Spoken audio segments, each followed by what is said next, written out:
Dumalo si dating Pangulong Rodrigo Duterte sa unang status conference para sa kaso niyang Crimes Against Humanity sa International Criminal Court na idaraos po ngayong araw. At kaugnay niyan at iba pang issue, panayam naman po natin si ICC Assistant to Counsel Attorney Cristina Conti. Magandang umaga po, Attorney Conti. Si Maris po ito. Live po tayo sa unang balita. Magandang umaga. Una po sa lahat, gaano po ba kahalaga ang first status conference para sa kasong kinakaharap ni dating Pangulong Rodrigo Duterte? At ano ba ang mga inaasahan tatalakayin dito, Attorney?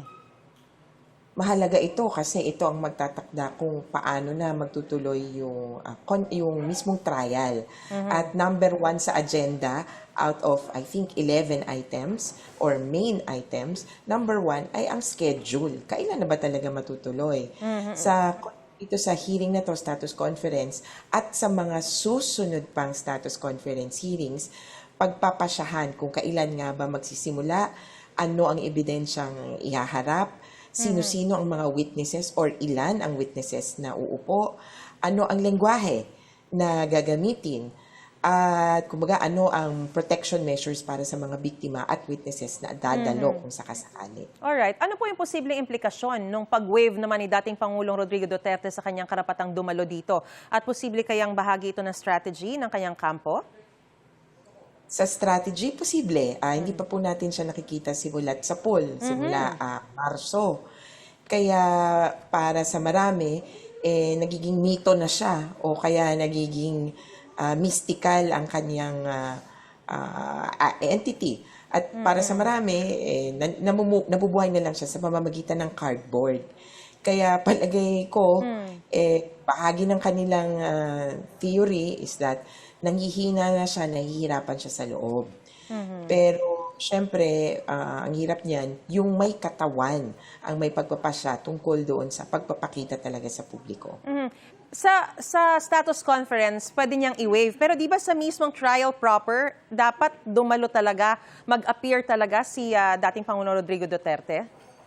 Dapat. Yan ay ayon sa rules ng ICC, nandiyan yung Rome Statute, which says that during trial, the accused has to appear or shall appear.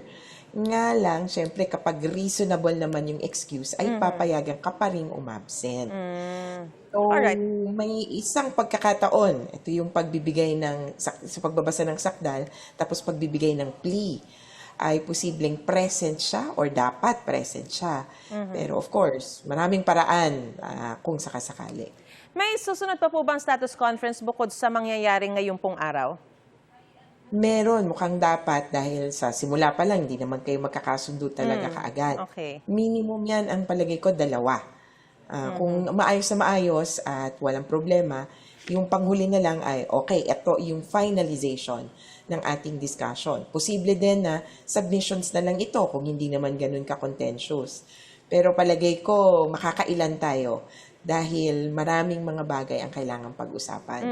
Ang tanong lang talaga, hindi pa yung kumaga how many, kundi within what period should this status conference happens.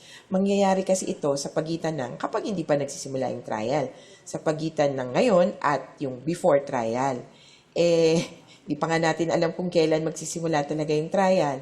Sabi ng victims, September, ready na kami. Prosecution, November 30. Yan ang expected namin. Kaso yung defense, ayaw magtansya kasi sinasabi, marami pang dapat i-consider. Yung po bang mga witnesses na babanggitin dito sa status conference kapag halimbawa merong madaragdag sa mismong trial proper na hindi na pwede yon?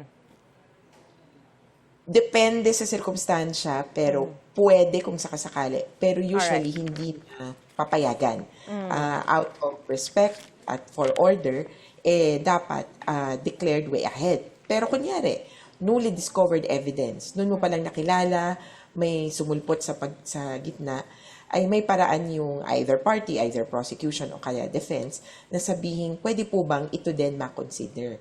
Depende lang talaga yan kung papayagan ng judges. Alright, kaugnay naman po kay Senador Ronald Bato de la Rosa, ano po yung implikasyon ng kanyang pagtatago sa gitna ng ICC arrest warrant? May epekto po ba ito sa kasong kaharapin kung sakasakalin ng dating Pangulo at ni Senador Bato de la Rosa rin?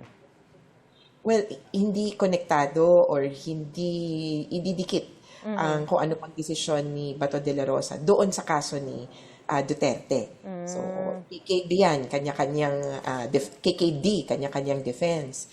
Pero, syempre, kung sa pagtatago niya at dun sa kaso niya, parang mahihirapan ng korte na tingnan siya with favor in the sense na itong taong ito ay hindi magpapakita at hindi pahuhuli, hindi basta-basta magko-cooperate sa court. Kaya, in the future, kung sakaling humiling siya ng interim release, pansamantalang paglaya, para pagdududahan na yan. Dati nga, pinapahuli ka namin, di ka sumuko. Okay. So, posibleng ganun ang kahinat na niya, katulad ng kay Duterte, pero sa ibang dahilan.